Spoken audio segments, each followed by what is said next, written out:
পূর্ব চাঁদপুর শিক্ষা, সংস্কৃতি আর ঐতিহ্যের সুন্দর আর মনোমুগ্ধকর একটি গ্রাম। এটি নাঙ্গলকোট উপজেলার ফেরি ইউনিয়নের একটি গ্রাম। আজকে আমরা কথা বলবো এই গ্রামের ইতিহাস এবং ঐতিহ্য নিয়ে, আর দেখানোর চেষ্টা করব এই গ্রামের প্রাকৃতিক কিছু সৌন্দর্য। তো চলুন একসাথে উপভোগ করি পূর্ব চাঁদপুরের সৌন্দর্য এবং ঐতিহ্য।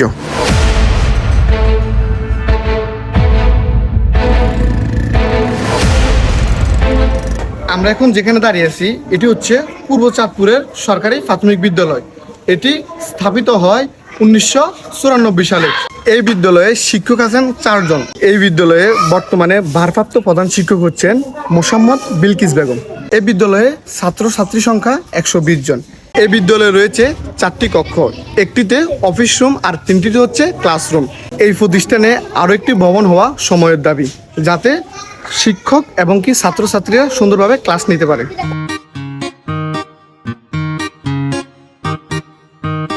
পূর্ব চান্দপুর আবাসন প্রকল্প। এই প্রকল্পটি 2004 সালে সেনাবাহিনীর সহায়তায় এই প্রকল্পটি প্রতিষ্ঠিত হয়। এখানে 40টি পরিবার আছে, আর প্রতিটি পরিবারকেই 11.5 ডিসিম জায়গা করে বুঝিয়ে দেওয়া হয়েছে সরকারিভাবে। আমার পিছনে যে দিঘিটা আছে, এই দিঘিটা হলো পূর্ব চান্দপুরের দিঘি। এই দিঘিটি একক কোনো মালিকের নয়। দিঘির উত্তর পাশে আছে আবাসন। এই আবাসনে যে 40 ফ্যামিলি আছে, এই 40 ফ্যামিলি এই বিশাল দিঘির মালিক। আমরা এখন যে স্থানটিতে দাঁড়িয়ে আছি এটি হচ্ছে পূর্ব চান্দপুর দিঘির পাড় কেন্দ্রীয় ঈদগাহ ময়দান। আর এই ঈদগাহ ময়দানের পূর্ব পাশে অবস্থিত পূর্ব চাঁদপুর দিঘি, আর দিঘির উত্তরাংশে অবস্থিত আবাসন প্রকল্প, প্রাইমারি স্কুল এবং বাজার। একটি সময় ছিল যে সময় এই পূর্ব চান্দপুর বাজারটি ছিল সাপ্তাহিক ডাকের বাজার। প্রায় 20 থেকে 25 বছর আগে কোনো কারণবশত এই বাজারটি স্থগিত করা হয়। এখনও আর এই বাজারটি সাপ্তাহিক বাজার হিসেবে আর নাই, এখন এমনিতে বাজার হিসেবে আছে। আর এই পূর্ব চান্দপুর কেন্দ্রীয় ঈদগাহ ময়দানের পশ্চিম পাশে অবস্থিত পূর্ব চান্দপুর দিঘির পাড় জামে মসজিদ। এই লোকমুখে শোনা যায় এই অঞ্চলটিতে প্রায় কয়েকটি গ্রামের মধ্যে কোনো শিক্ষা প্রতিষ্ঠান ছিল না একটা সময়। মুরব্বীদের সিদ্ধান্তক্রমে এই পূর্ব চান্দপুরে একটি মক্তব প্রতিষ্ঠিত করেন, যে মক্তবে পড়াশোনা করেন এই অত্র এলাকার এবং কি আশপাশের বিভিন্ন এলাকার অসংখ্য ছেলেমেয়েরা। যেই গ্রামটিতে একটা সময় কোনো শিক্ষা প্রতিষ্ঠান ছিল না, সেই গ্রামটি এখন পরিণত হয়েছে শিক্ষক তৈরির কারখানা হিসেবে। আমরা ওই সূর্য সন্তান শিক্ষকদের ব্যাপারে ছোট্ট কিছু কথা জানবো বড় ভাই মহিবুল্লাহ নাজাতের কাছ থেকে। ভাই প্লিজ। আসসালামু আলাইকুম। আমাদের গ্রামের ঐতিহ্য সম্পর্কে যদি বলতে যাই, তাহলে আমরা এই ছোট্ট জীবনে আমরা যতটুকু জেনেছি, আমাদের গ্রামে সর্বপ্রথম একটা মক্তব স্থাপিত হয়। ওখান থেকে পড়ালেখা করে অনেক উলামায়ে কেরাম আজকে সারা বাংলাদেশের বিভিন্ন শিক্ষা প্রতিষ্ঠানে দায়িত্বরত আছে। তার মধ্য থেকে কয়েকজন আবার দায়িত্ব থেকে অবসরে গেছেন। যেমন আমাদের প্রিন্সিপাল আনম ও মাওলানা তাজুল ইসলাম সাহেব, যিনি গাজী মুয়া কামিল মাদ্রাসার অধ্যক্ষ ছিলেন, বর্তমানে তিনি অবসরপ্রাপ্ত আছেন। এবং বর্তমানে একজন দায়িত্বে আছেন মনতলি রহমানিয়া ফাজিল ডিগ্রি মাদ্রাসায় অধ্যক্ষ হিসেবে হযরত মাওলানা মুফতি শামসুদ্দিন মনিরি সাহেব, যিনি সারা বাংলাদেশে কামিল পরীক্ষায় সেকেন্ড হয়েছেন। তাছাড়াও আমাদের মাদ্রাসা আগে অনেক শিক্ষক ছিলেন, যেমন ফুলগাঁও মাদ্রাসার ভাইস প্রিন্সিপাল ছিলেন হযরত মাওলানা হাসানুজ্জামান সাহেব রহমতুল্লাহ আলাইহি, উনি ইন্তেকাল করেছেন।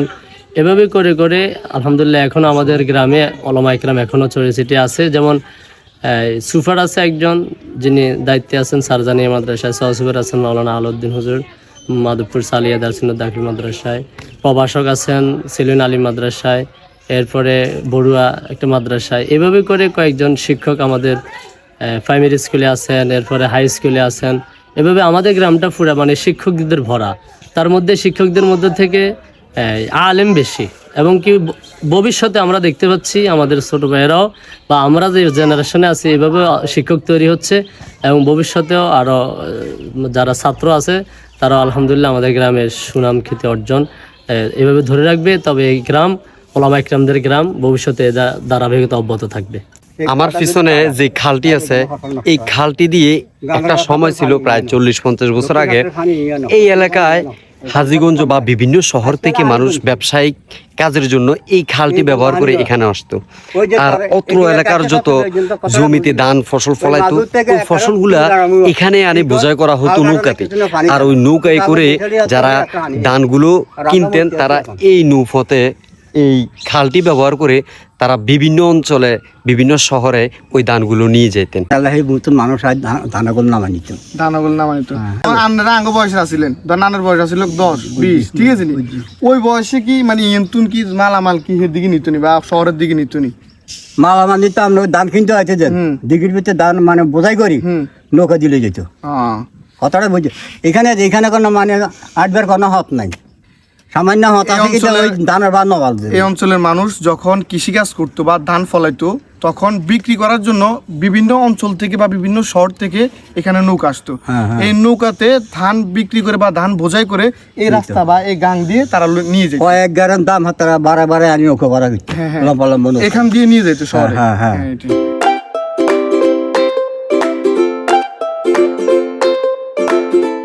আমরা এখন দাঁড়িয়ে আছি দারুল কোরআন মহিলা হাফিজিয়া মাদ্রাসা। এখানে 4টি বিভাগ আছে।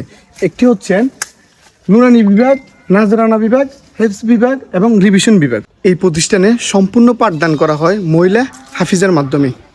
এই গ্রামে রয়েছে খুবই সুন্দর একটি আমের বাগান, যেটি কাশেম কন্ট্রাক্টর 2002 সালে চারা রোপণের মাধ্যমে শুরু করলেও 2025 সালে এসে এই আমের বাগানটি খুবই সুন্দর একটি বাগানে পরিণত হয়েছে। চাঁদপুর দক্ষিণপাড়া এই জামে মসজিদটি বাইরে থেকে খুবই দৃষ্টিনন্দন।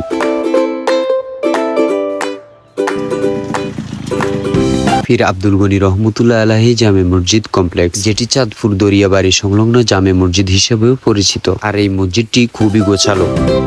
এই মসজিদটির উত্তর পাশে অবস্থিত চাঁদপুর দরিয়াবাড়ি। আমি এখন যে জায়গাটিতে দাঁড়িয়েছি এটি হচ্ছে পূর্ব চান্দপুর দরিয়াবাড়ি। এখানে সাহিত্য আছেন ফিরে কামেল আল্লামা মরহুম আব্দুল গনি রহমতুল্লাহ আলাই, যিনি এই এলাকাতে প্রায় 150 থেকে 200 বছর আগে এসেছেন। এসে এই এলাকার মানুষ যখন ধুতি পরতো, যখন লুঙ্গিকে চিনত না, তিনি এই এলাকায় এসে ইসলামের ব্যাপক প্রচার এবং প্রসার ঘটান। মরহুম আব্দুল গনি রহমতুল্লাহ আলাইয়ের ছিলেন 4 জন সন্তান। তার মধ্যে বড় সন্তান হচ্ছেন মরহুম আব্দুল হক সাহেব, যিনি আধ্যাত্মিক জগতের মানুষ ছিলেন। তিনি অত্র এলাকার মানুষে তার কারামত সম্পর্কে অবগত আছেন, যা ভিডিওর মাধ্যমে প্রকাশ করা নিষেধ।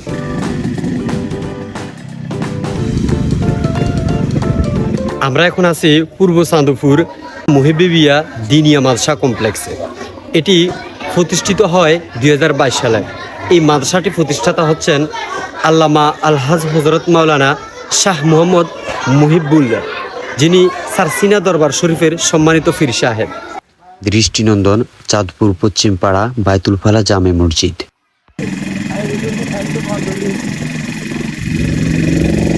সংস্কারের মাধ্যমে নতুনভাবে নির্মাণাধীন অবস্থায় আছে চাঁদপুর উত্তরপাড়া জামে মসজিদ। আর এই মসজিদটি হচ্ছে চাঁদপুর মধ্যমপাড়া মেয়েজিবাড়ি জামে মসজিদ।